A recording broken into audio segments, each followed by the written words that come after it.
दोस्तों, राम राम भाई, सारे भैया ने। भाई मैं वियतनाम ट्रिप के बारे में वीडियो बना रहा हूँ कि मेरा आने जाने का दिल्ली से लेकर वियतनाम से इंडिया कितना खर्चा लगा था टोटल, सब कुछ इस बारे में बताऊँगा भाई। और कुछ मैं क्या करने गया था, ये सब मैं बता रहा हूँ। तो भाई हम स्टार्ट करते हैं सबसे पहले डॉक्यूमेंट से। भाई सबसे पहले डॉक्यूमेंट में आप सबको पता होगा, ये तो जो वीडियोज़ वगैरह देखते हैं, कि सबसे पहले पासपोर्ट चाहिए। और पासपोर्ट होना चाहिए 6 महीने की वैलिडिटी होनी चाहिए और 2 पेज खाली होने चाहिए। और फिर उसके बाद भाई हमने वीज़ा के लिए अप्लाई किया। वीज़ा का भाई मैंने खुद अप्लाई नहीं किया क्योंकि मेरे को नॉलेज वगैरह नहीं थी, कुछ डॉक्यूमेंट नहीं थे भाई, वैसे अप्लाई कर लेते मैं, काफ़ी ईजी है। और कुछ मेरे पास डॉक्यूमेंट, इसलिए मैंने एजेंट के थ्रू अप्लाई किया था भाई। तो मेरे को उसका पड़ा था 3000 रुपये, मेरा खर्चा आया था वीज़ा का, वियतनाम के वीज़ा का। और अगर आप चाहते हो तो आप इजीली भाई किसी भी एजेंट से या फिर खुद भी अप्लाई कर सकते हो, बहुत ईजी भाई, बहुत ईजी, 1-2 दिन में वीज़ा आ जाता है। तो उसके बाद भाई एक चीज़ का ध्यान रखना, आप जब भी वीज़ा अप्लाई करो तो आपको सिटी सिलेक्ट करनी होती है पहले ही। मतलब आप जिससे भी अप्लाई करवाओ या खुद अप्लाई करो कि हमें हो ची मिन सिटी जाना है या नहीं जाना है, क्योंकि वियतनाम कंट्री ऐसे मतलब दूसरी सिटी में आपको एंट्री नहीं देगा। अगर आपने हो ची मिन सिटी का वीज़ा लिया है, मतलब वहाँ का एंट्री पॉइंट दिखाया है, तो आप हनोई नहीं जा सकते, आपको वहीं पे एंटर करना पड़ेगा।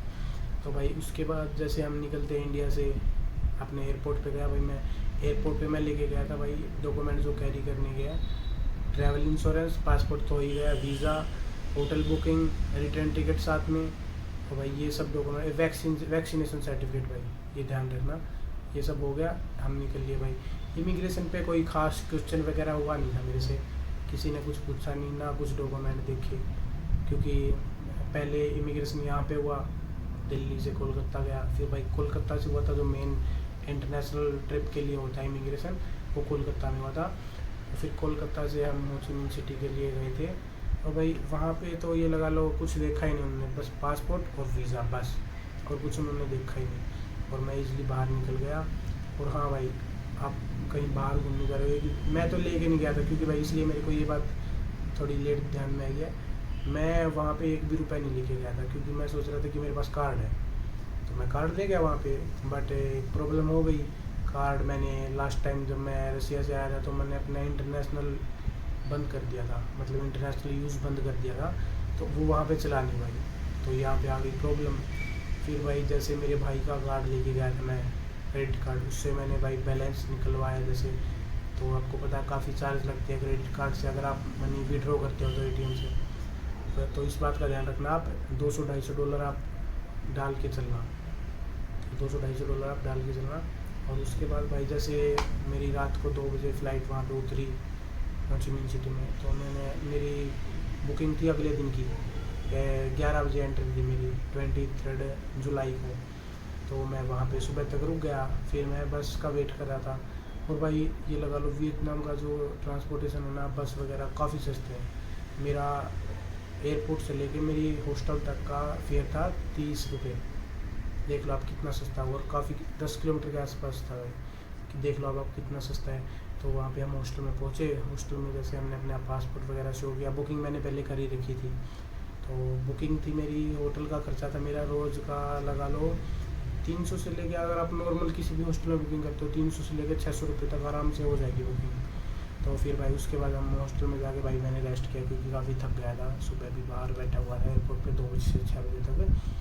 तो फिर हम सो के उठा मैं सुबह, तो भाई फ़्लाइट में मेरे को एक नागालैंड का दोस्त मतलब ये बंदा मिल गया था, उससे थोड़ी दोस्ती हो गई थी, बातें चीत हो गई थी। वो वहाँ पे टीचर था, इंग्लिश टीचर वहाँ पे बच्चों को, तो वो बोला कि चलो आज शाम को कहीं घूमने चलते हैं बाहर, क्योंकि वो वहीं पे रहता था काफ़ी साल से। तो हम भाई रात को घूमने चले गए भाई। ये लगा लो वो तो पीते थे भाई बियर वगैरह, मैं पीता नहीं था, मैं उनके साथ गया भाई। काफ़ी भाई वो स्ट्रीट थी, संगोई ऐसा कुछ नाम है भाई, मेरे को याद नहीं है, वो आप देख लेना, आपको ही पता होगा। वहाँ पे हम गए भाई, वहाँ पे उन्होंने बियर वगैरह पी ली भाई, वो हो गई सेट, मैं ऐसे ही बैठा भाई। अंदर भी है जो फॉरेनर वगैरह आए थे, वो सब पी के डांस कर रहे भाई, क्योंकि वहाँ पे काफ़ी सस्ता है बियर वगैरह, 200-300 रुपये में आपको क्लब में बैठ के बियर मिल जाएगी। बाहर तो है ही काफ़ी सस्ती, 60-70 रुपये की मिल जाती है, बट वहाँ पे भी काफ़ी सस्ती, 200-300 रुपये यार क्या वो करता है अगर आप घूमने जा रहे हो। तो भाई वो दोनों पी के सेट हो गए। फिर तुम्हारा भाई स्कूटी चला के लेके आया, वो ऐसे कोई इधर निकल रहा मतलब रास्ते में गाने बज रहे थे, ऐसे हम झूम रहे, मैं डर रहा कहीं पुलिस वगैरह ना देख ले भाई। हम फिर हॉस्टल की तरफ निकल गए, फिर वो मेरे को उतार के, उनमें से एक थोड़ा ठीक था, मतलब इतनी नहीं हुई थी उसको, तो फिर वो स्कूटी लेके चले गए भाई। फिर हम रात को हॉस्टल में गए भाई। रात को हॉस्टल का सबसे बड़ा मज़ा ये है भाई, वहाँ पे होते हैं काफ़ी बाहर के बंदे, सब बाहर के फॉरेनर है, और भाई वहाँ के भी लोकल थे जो वहाँ बाहर से आए थे दूसरी सिटी से भाई। उनके साथ मैंने 11 बजे तक बातचीत की भाई, किसी बारे में, किसी टॉपिक में कुछ उनसे पूछ रहा मैं, घूमने वगैरह, क्योंकि भाई वो काफ़ी, एक तो मिला था मेरे को यूट्यूबर, तो भाई उस भाई से मैंने बातचीत की, उससे ही पूछा, तभी से मैंने सोचा कि चलो मैं भी वीडियो बना लेता हूँ भाई, क्योंकि मैं पहले भी रसिया गया था, दुबई गया था, तो वहाँ पे मैंने एक वीडियो बनाई नहीं, बस वीडियो है मेरे पास, फ़ोटो वीडियो, वो भी ऐसे इसमें मैं अपना फेस शो नहीं कर रहा, बस ऐसे वीडियो शूट कर रखी हैं, फ़ोटोज़ वगैरह इंस्टाग्राम के लिए। तो भाई इसलिए मैंने सोचा कि अब की बार मैं भाई, क्योंकि काफ़ी लोग घूमने जाते हैं इंडिया से, तो मैं सोचा कि उनकी भी हेल्प हो जाएगी कि कितना खर्चा लगता है, तो यही था भाई। है तो भाई काफ़ी खर्चा लगता है, तो इसलिए मैंने सोचा कि सारी इन्फॉर्मेशन आप सबके साथ शेयर करूँ। तो भाई ये लगा लो, मेरा 3 दिन का हॉस्टल का तो आपको बता ही दिया, 1300 रुपये लग गए थे। ट्रांसपोर्टेशन का टोटल मिला के मैं जहाँ भी घूमा, क्योंकि मैं सबसे मेन बात आपको बताना भूल गया, मैं वहाँ पे गया था अपनी फ्रेंड से मिलने। वो जैसे यूएसए में पढ़ती है, बट वो वहाँ पे आई हुई थी अपनी वैकेशन पे, क्योंकि आपको पता होगा अभी समर में छुट्टियाँ चल रही थी यूएसए में, तो मैं उससे मिलने गया था, इसलिए मैंने हनोई की टिकट नहीं करवाई। अगर मैं हनोई की टिकट करवाता तो मेरे को 10-12 हज़ार में आना जाना पड़ जाता। अभी मेरा आना जाना हुआ है 20,000 के आसपास। तो भाई क्योंकि मेरे को मिलने जाना था यार उससे, तो भाई मैंने करवा ली थी इतने में टिकट। तो फिर भाई हम जैसे चलो फिर हो गया ये सब, फिर भाई अगले दिन उससे मिलने जाना था, तो हम बाइक टैक्सी है वहाँ पे काफ़ी मतलब चलती हैं, सस्ती है, 100 लगा लो, 100-150 रुपये में आपको कहीं भी ले जाएंगे वो। मैं उसके पीछे बैठ के गया भाई, मैंने वीडियो वगैरह भी ऐसे शूट की थी बैठ के सीटी की जैसे। तो फिर हम उसके पास गए भाई, तो वहाँ पे कुछ जूस वगैरह लिया था हमने, कैफ़े में बैठे थे। तो भाई ये लगा लो बस उस दिन मेरा सबसे ज़्यादा खर्चा हुआ था, क्योंकि यार लड़की के साथ जा रही है तो ओबियसली खर्चा तो होगा ही ना। क्योंकि और भाई मैं पहली बार किसी लड़की से मिल रहा था अपनी लाइफ में, ऐसे किसी के साथ बैठ के कॉफ़ी वगैरह या फिर जूस लगा लो कुछ भी मैं ऐसे कर रहा था। तो भाई उस दिन मेरा खर्चा हो गया था 1500 से 2000 के आसपास हो गया था, क्योंकि खाने पीने का भी, ट्रैवल का भी। तो भाई उस दिन मैंने सोचा कि यार 2 दिन से मैं यहाँ पे हूँ, सारा खर्चा 1500 हुआ है, उस दिन 2000 रुपये खर्च कर दी भाई। और आपको पता है भाई मैं स्टूडेंट हूँ, तो कोई इनकम वगैरह तो है नहीं कि मैं 2000 रुपये को कुछ मांगी ना।